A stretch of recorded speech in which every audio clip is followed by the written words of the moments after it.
The WAFB Podcast Network is sponsored by Neighbors Federal Credit Union. Hey, good morning, Jacques. How are you? I'm doing outstanding. I'm talking to Garth Brooks. Entering his second year as the LSU head football coach. It was the only way I could get a foot in the door. Joined by the icon, Kim Mulkey. Hey, Coach, great to see you. Jacques Talk is sponsored by Cork's Cajun Fried Fish and Shrimp and Kuyon's Cajun Barbecue.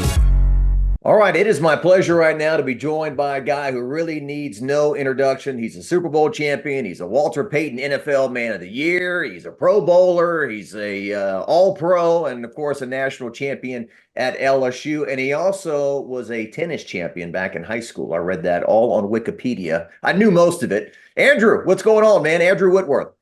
What's up, brother? All is good, man. The old tennis champion story, my favorite.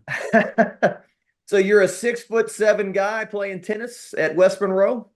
No, actually, that one's a great one. That's me and Bonnet, I believe, sat down at one point during my LSU career, and we were just trying to collect a couple things for the book, just to kind of, the program's going out. And I think either I described it differently or maybe it was interpreted differently, but I said that I won a tennis tournament, and it's turned into now in my NFL career. Like I've had people stop me and be like, oh man, it's crazy that you're so successful in the NFL, but you being a high school state champion in tennis, like I'm like, no, that wasn't that. Junior high, no. Listen, I won the local athletic club 11-year-old camp camp tournament that you do at the end to see who gets in line first for the Bigfoot pizza. Like that's it. That was the extent of my tennis championships. But hey, in the program, you're trying to juice it up a little bit, create some, positivity for your players. I will say, if it helps me get drafted, hey, I'm good with it. But I literally just won the opportunity to eat some of the Bigfoot pizza first. There you go. Good stuff, man. And you were always, a lean guy. I mean, you were 6'7", but you weren't one of these guys who had this big pot belly going around. You took pretty good care of yourself. Yeah, I've always tried to do that, man. I've always tried to stay active and somebody obviously is your job is to be big and strong. So yeah, I've put on some weight over the years. And then now over the last, 2.5 years, it's been attacking it the other way, which is not as much fun, turns out. And, it's a lot harder to go the other direction. So, but I enjoy the journey, man. It's a challenge. It's my new challenge. I don't get to play people on Sundays anymore or Saturdays or Friday nights. So unfortunately, my new battles happen Monday through Sunday. Every single day at the dinner table or, in a weight room. Well, I don't know if you've noticed or not, Andrew, but the Saints are kind of struggling on the O-line. So if you want to come back and play like one more year in New Orleans, they might take. I'm out. I feel way too good. If I can actually get up and go to the restroom in the mornings without holding on to the walls. So now that I can do that, I don't know if I'll ever want to go back. I was talking to a guy at the gym today, told him I was going to interview you today, and he said, how long did he play? I said, 16 years in the NFL. Offensive lineman, I mean, no offense to kickers, and then the quarterbacks you protected who, they breathe on these days and a flag comes out. I mean, you're in the trenches. That's quite a job, 16 years to make it as you did.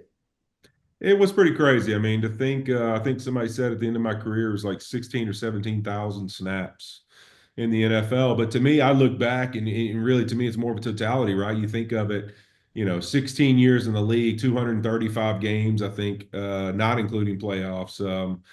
And then, to go back to LSU, I was 5 years there as a redshirt freshman and then played, 52 games.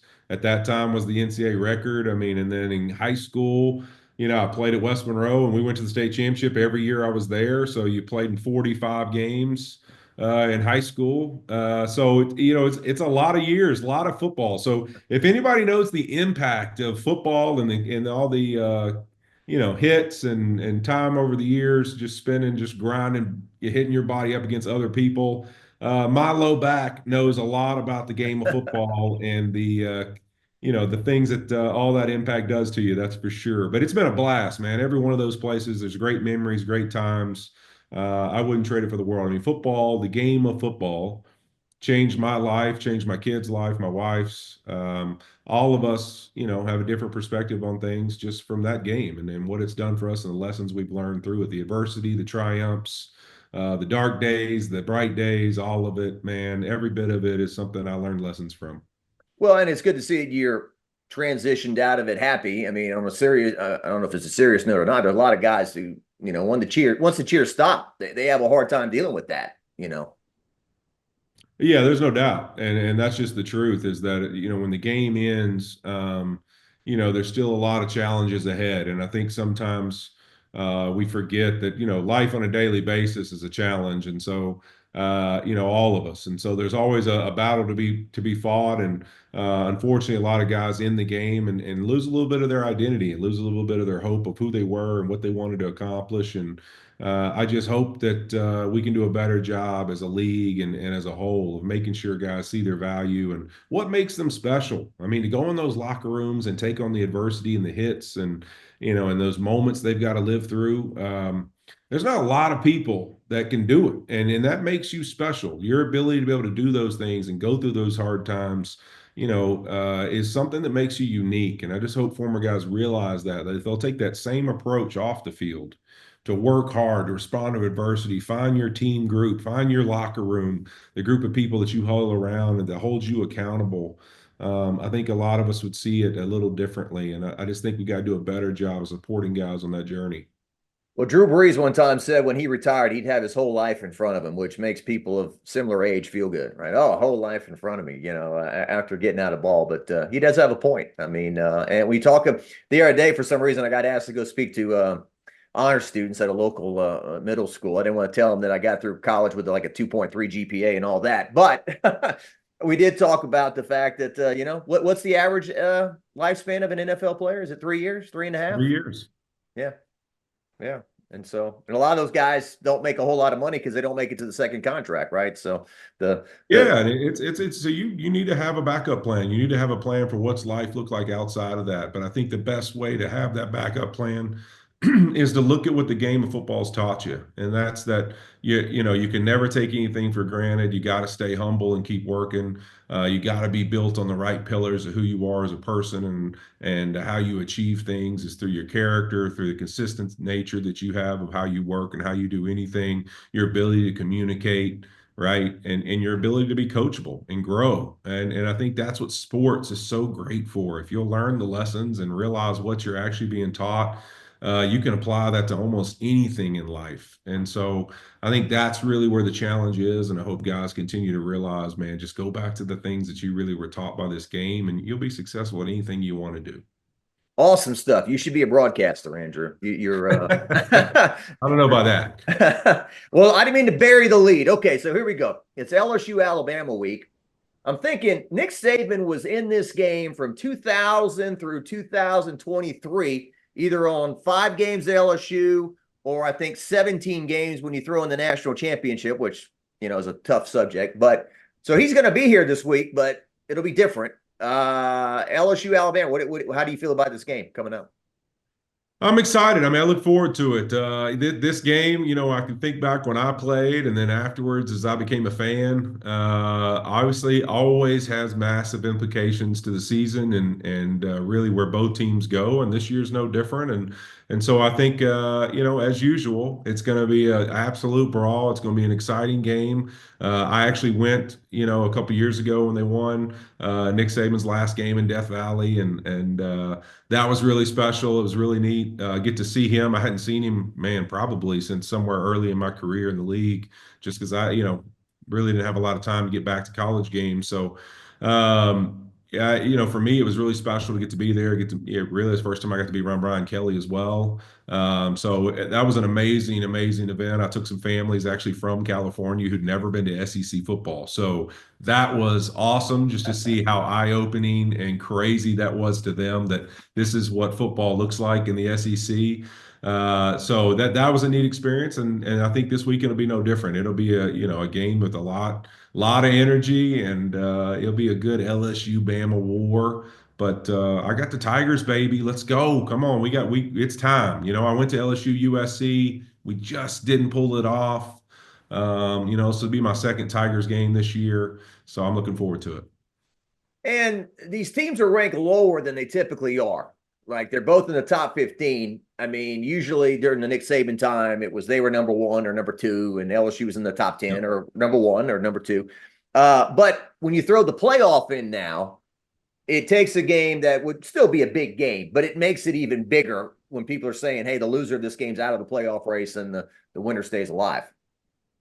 Yeah, I mean, now with the playoff scenario, you're really looking at, you're trying to get yourself in the best situation to get in those playoffs, and it's really become the NFL. I mean, a lot of times, in some ways, in the NFL, it's like, hey, depending on your schedule, injuries you have, and where you're healthy in your season, sometimes being the number one or number two seed is just not going to happen. And you got the bad luck of the draw that you played some of the best teams when you're a little injured or you messed up a game here or there. But if you can just get in there, we've seen it. Teams get hot at the right time. Now you got a chance. And so now in that new college football world, it will be very similar. Is if you can just get your shot to get in the playoffs and you get hot at the right time. I mean, the Kansas City Chiefs have proven it, right? I mean, we spent an entire year last year trashing the Chiefs all season, like they've got to be better, they got to be better. And then lo and behold, they get in the playoffs, they go win a Super Bowl playing unlike they played all year. And so I think that the college football's got to pay attention to that. It's about how can we be at our best and get ourselves a shot to get in that playoff. And then we'll have a chance to get hot at the right time and go win one. So I've got one of the greatest offensive linemen in LSU history with me and in the NFL history. And so, Andrew, going in the year, we looked at this LSU offensive line. We felt like this might be the strength of the team. Well, we thought for sure this would be the strength of the team. You got two future first rounders at your position to tackle, Emory Jones, Will Campbell. The other guys, Miles Frazier, Garrett Dellinger, who's hurt, who's going to miss this game. But the running game just hasn't come together. I don't know how much you've watched of LSU or how much you've observed, but what have you taken away from why isn't this going better than what it is? Well, I think it's a mixture of things sometimes. When you talk about the running game, you really got to understand how much that matters to all 11 and really execution versus different styles. And I think the unique thing in college football is probably different a little bit than the league is that really how the running game is built and how teams play you offensively and defensively in college football is much different. And so to me, I think when you're talking about some of these spreads and some of these formations you really see more so in college football, although there's been a big influence in NFL football. I don't know if it's as predominant to run it really well. Some of this, as it is supposed to be something that kind of keeps you in positive down and distances and against the chains and those kind of things, kind of staying ahead of yourself and giving yourself opportunities to take shots. But when you talk about this group, you have some special players and all those type things. But running game really, to me, is something that's built off confidence, continuity amongst each other. And you can have lulls where this game doesn't work. And it's like, man, we're just not quite getting it. We're just one guy off. It's the old dreaded, man, we're one guy here, one guy there thing. And you hear these teams say that, you hear the group say that, man, if we just a little bit better here or there. But what you got to keep doing is you just got to keep hitting against that wall, and eventually that wall will fall. And what you can't do as a coordinator and even as an offense, and what they've got to continue to do is you got to be stubborn about keeping it a part of the offense, because eventually with the talent they have, you're going to break through. And when you do break through and you create that confidence, a lot of a running back, his approach to the hole, linemen, their approach to their blocks, where they're pulling, trapping, taking somebody on the point of attack, is built off of confidence and a belief that, all right, if I do it this way, the back's going to cut here, or the back's confidence in, if I hit it here, this guy's going to block him here and I'm going to be able to cut this way. You got to create that. And it's got to continue to just say, hey, we will eventually get there if we just stay with it, we stay committed to it. Because when you make teams like they force you to be one-dimensional, now you get predicted like, man, they're going to know exactly what you're going to do and they're going to know how to stop it. You got to make it stay part of your offense, and you got to keep believing that if we get that confidence and we can get it rolling, you'll see it happen. Because this is the truth. We'll talk about the end of the season. People are going to talk about what they average when they run the football. They're going to talk about what they were able to do week in and week out. They're not going to worry about the 3, 4, 5, 6 games that you maybe didn't run to the average you did the others. So you got to have those big games where you get the running game going, you rely on it, and now all of a sudden that average changes and everybody forgets the whole narrative that you didn't run it well. And it takes a sense of pride, man, for these guys up front to say, hey, we will keep swinging, and eventually it's going to crack through. Yeah. Great points. One of your former teammates, Jeremy Hill, I remember they played South Carolina in 2012, and they're running all night and nothing's happening. But finally, like you said, the dam broke and he broke off a 50-yarder. It's just the patience. And then if you abandon the run, then the defense knows it and they're teeing off on your quarterback, and it's a no-win situation.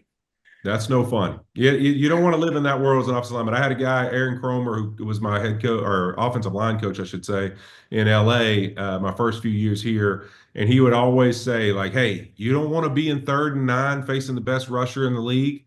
Block your ass off on 1st and 2nd down. How about that? And so, like, literally, you got to understand, you don't want to be in these situations. You better do something about it as a lineman with how you approach the guy on 1st down when we run the football. And so you're in control of that. Control your controllables. Well, hey, you don't want to be in those situations facing rushers every play and we're in spread and they know it's pass.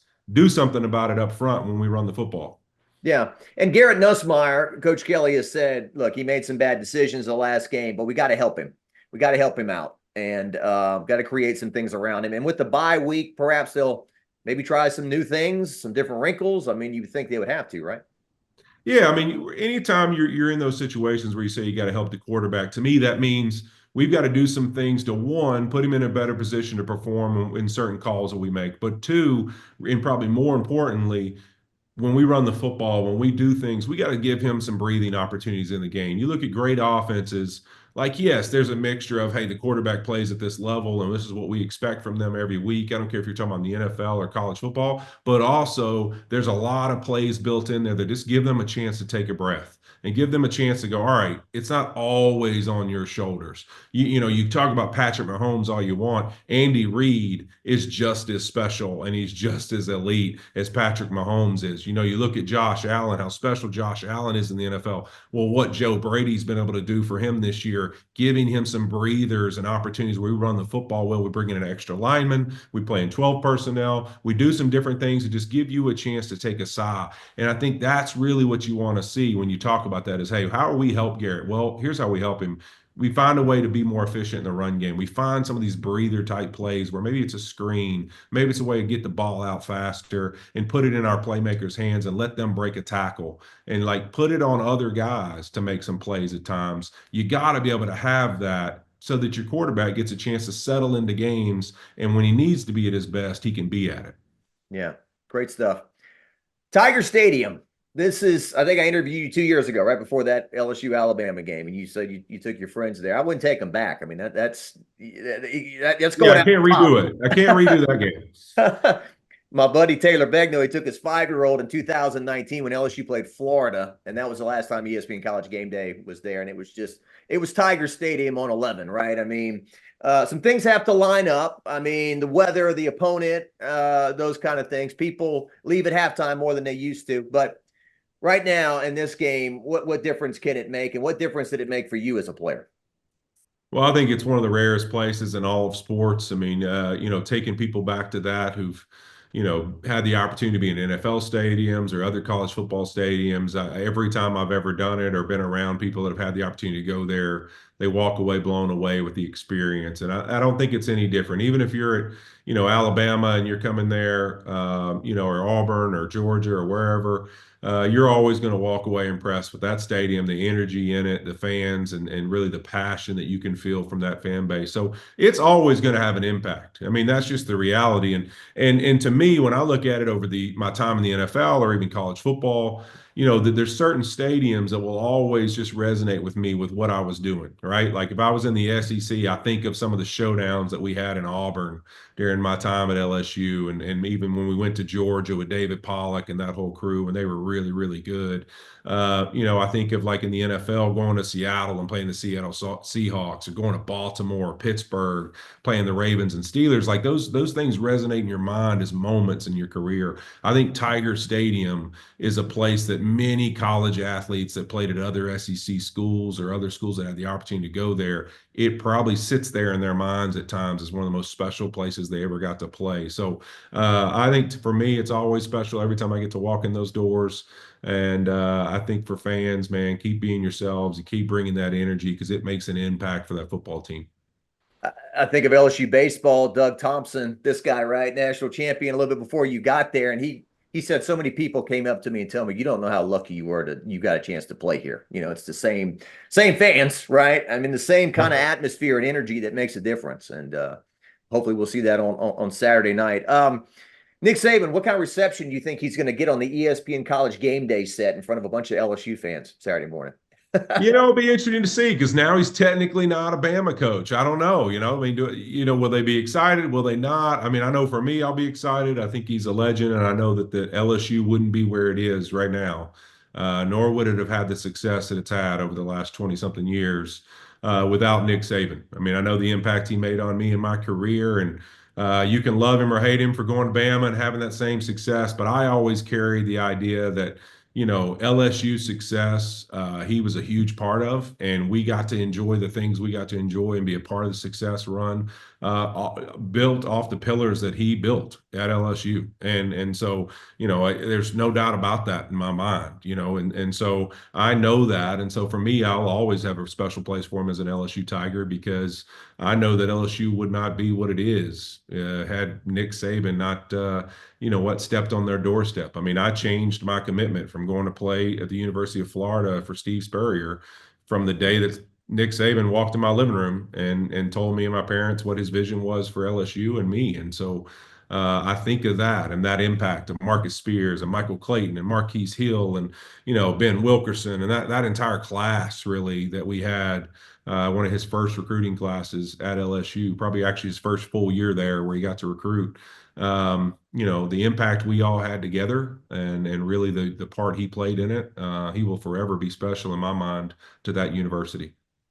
Yeah, it is kind of getting greedy, right? I mean, LSU won 3 national championships during this time period. They won 6. Okay, well, you kind of wish, he would have gone to Alabama first, then the NFL didn't come to LSU maybe. But then, you wouldn't have been there like you just said, and the 2019 LSU team wouldn't have happened. It's the Back to the Future thing, right? All the events get impacted. So, I think that, like you said, I mean, the Cox Communications building for student athletes, the TAF charge on tickets, some things that were not popular at the time but were essential. He did all that, basically. He did, and he created a standard, and that's the biggest thing. When I say that, when you say what you just said about Bama's national championships and LSU's, what's the common denominator? Nick Saban. So the reality is the impact he made that created winning as a part of, and not just winning on the football field, but winning, like in the way you compete, the way you do anything's how you do everything, and the standard at which you do things. Like he created that. And so that mantra carries on, no different in the league when you're talking about veterans that have an impact on young players.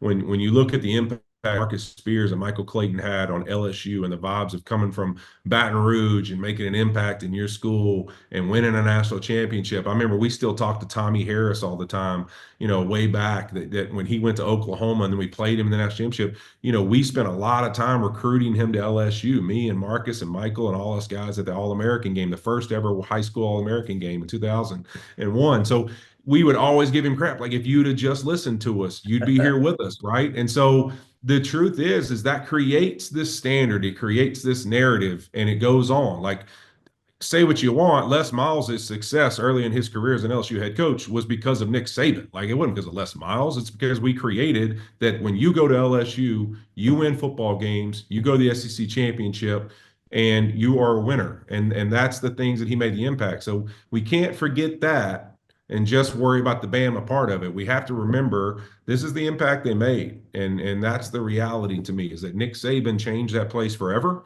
It'll never be the same. The standard will forever be different as an LSU Tiger because the last national championship happened 50 years before that. So correct. Guess what? The standard forever is now to win multiple national championships, to win more than one in a decade, because that's what we do. And it started with Nick Saban. And so we have to give him his credit for that. Multiple players from Benny Brazil, who's still coaching track at LSU, to Tommy Moffitt, who's now at Texas A&M. Boy, that's weird. Crazy. I'll say if he stays, it's a dynasty. Is that how you feel? No question.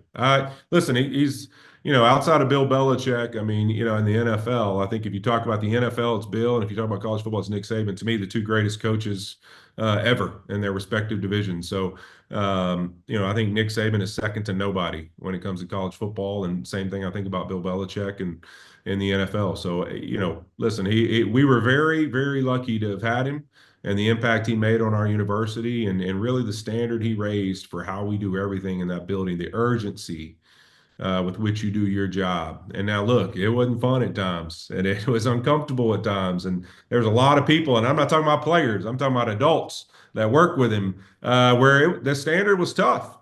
Yeah. But the thing you have to give him credit for, and when I met Sean McVay, and the youngest winning NFL Super Bowl head coach ever, when I met him in 2017, there was zero doubt in my mind that Sean McVay was going to be an insanely successful coach, because he was the first guy I'd ever met that the first thing I thought of was the urgency, the intensity, the attention to detail on a day in, day out basis is rare, rare, rare with this dude. And that's the first thing you thought of when you met Nick Saban, is that there is no question the standard will be raised, or you are going to get out of the way. And that's what Sean McVay was too. And so you have to give him his credit that consistency on a day in and day out basis, it never changed what the standard was. And that's how you make impact places.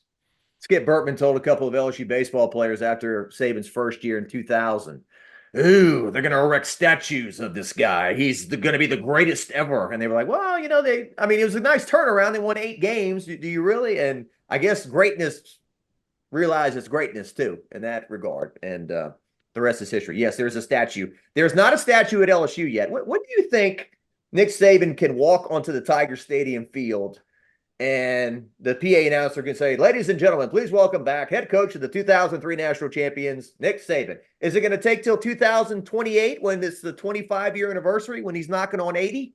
I mean, it might take a while, but listen, I think they'd be better off if they said, here's Nick Saban, the guy who created the standard that all of you now have for what it means to be an LSU Tiger. I think that'd be better, because it's not about the title, it's about the change. And this guy created the change. And I think that fans have to acknowledge that you get excited about wearing that jersey. We always have, even before that time. But the standard you have with, we're national champions, we play at this elite level, we have elite players, and we're a winning college university who competes at the highest level every year. We're in the conversation of being one of the best, is because of his impact that he had coming here. And right after you won the national championship, right after, like 5, 10 minutes, 15 minutes, he's asking Matt Malk, are you coming back next year? He's asking Michael Clayton, are you coming back next year? And he's berating poor Sam Nader in the locker room because they're behind on their recruiting schedule. They got to hit the road in the morning, and we got to go see this guy and that guy. Kyle Williams told me some guy and his wife are about to go to the Bourbon Street. Saban's like, I don't know where you're going. We got a meeting in 15 minutes here. Some people would say that's psychotic, but that's what he was. He was. I'm pretty sure he told us we could put our ring somewhere where the sun didn't shine the first time we got him, but I don't remember the exact quote. Actually, I do remember the exact quote, but I'm going to save it just because that was another lasting impact of, like, again, raising the standard. Like, you should expect the work you put in and how you did it. This was the result. So I don't want to see it on your finger. I don't want you to hear you talking about it. Yeah. This is the next season. It's 2004. Let's go get another one. You know what? He did a pretty good job of raising the standard all the time. Couple more things real quick. And so it was Parcells who had the famous line, if I'm going to cook, I got to shop for the groceries, right? So do you think that's kind of why he got out, Saban? Like, he lost his control in terms of getting players because of this NIL stuff. And Matt Malk told me, he goes, oh my God, it would kill him to have to give a bunch of money to a freshman who's never proven himself before to come to Alabama and so forth. Yeah, that's the thing. I mean, people say, oh, well, it's because you can't have all the best players, blah, blah, blah, blah. Listen, Nick Saban got a lot of the best players. Say what you want, because when you meet Nick Saban and you realize, whoa, this guy's vision for me, the way he can articulate exactly how my career is going to go. Best example I can give of that, I was a high school tight end at the time that I met Nick Saban. And I was going to go to Florida and play for Spurrier because they play with a lot of big tight ends. They play with a lot of Houston Nutt, Arkansas. That was the other team that had really taught me into coming there. They play with a guy named Jason Peters, who's a Hall of Fame left tackle, and Sean Andrews, right? Like Jason Peters was a big tight end. It was like, hey, we play those guys here. So I was like, man, I'm gonna be a tight end. Nick Saban walked in my house and he had the audacity to be recruiting me as an All-American and all these things to go, hey, look, the sooner you look me in the face and realize that you could go be a tight end in college, and I'm sure you'll have a great time. But after that, you're going to have to go find you a job.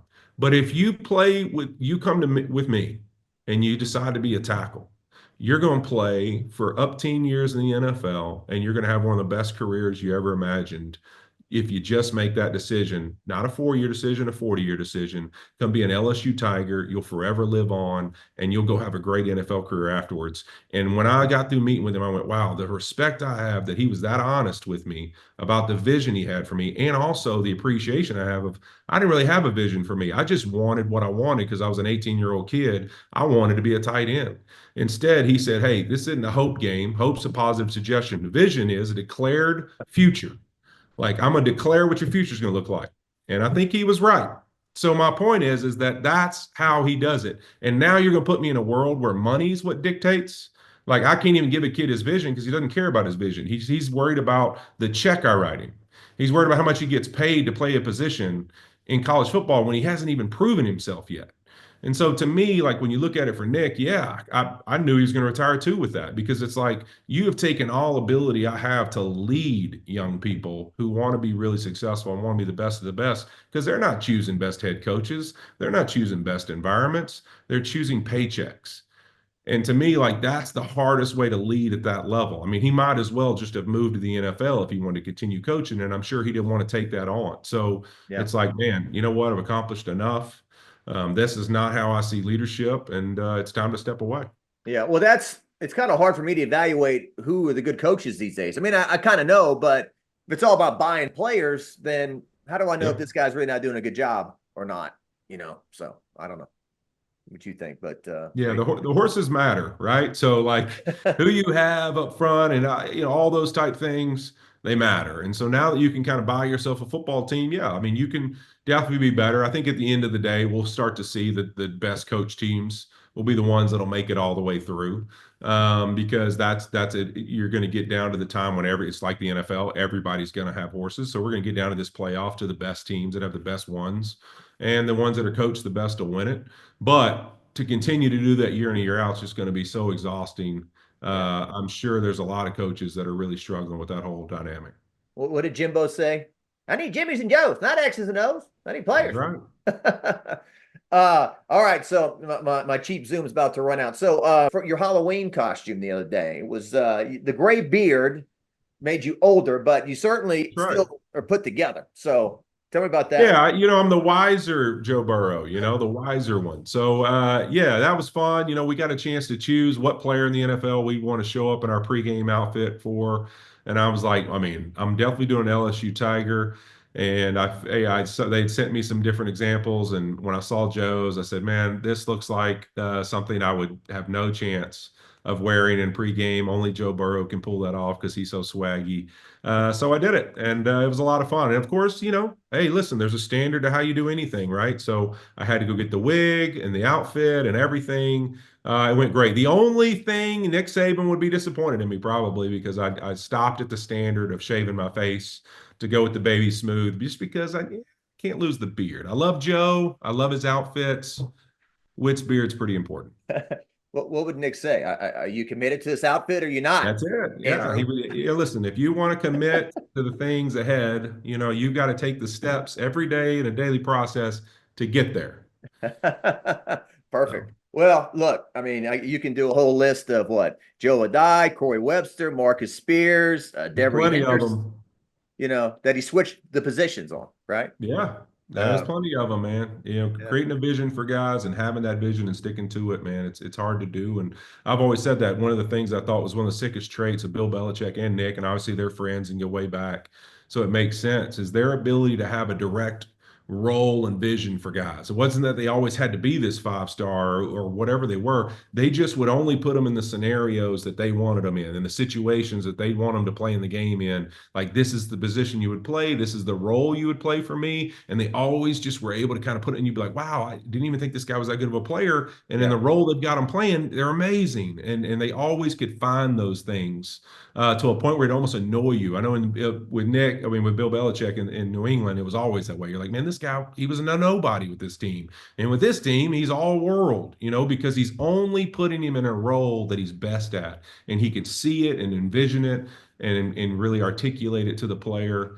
And they would make him special and bring the best out of him. And so, yeah, I mean, he's so good at that. That's for sure. Somebody told me, I don't know if it's true or not, makes for a good story, but somebody said that Saban looked at Glenn Big Baby Davis and said he could have been a Hall of Fame tight end because he had big soft hands and he had a quickness and agility and he was huge. And he's obviously had a good NBA career and went to the Final Four with LSU. But those are the kind of things that make you think, well, could he have done the NFL thing? Yeah, no question. Yeah. Andrew, thanks so much for your time, my brother. I appreciate it, brother. Thank you so much, man. Appreciate it for the time.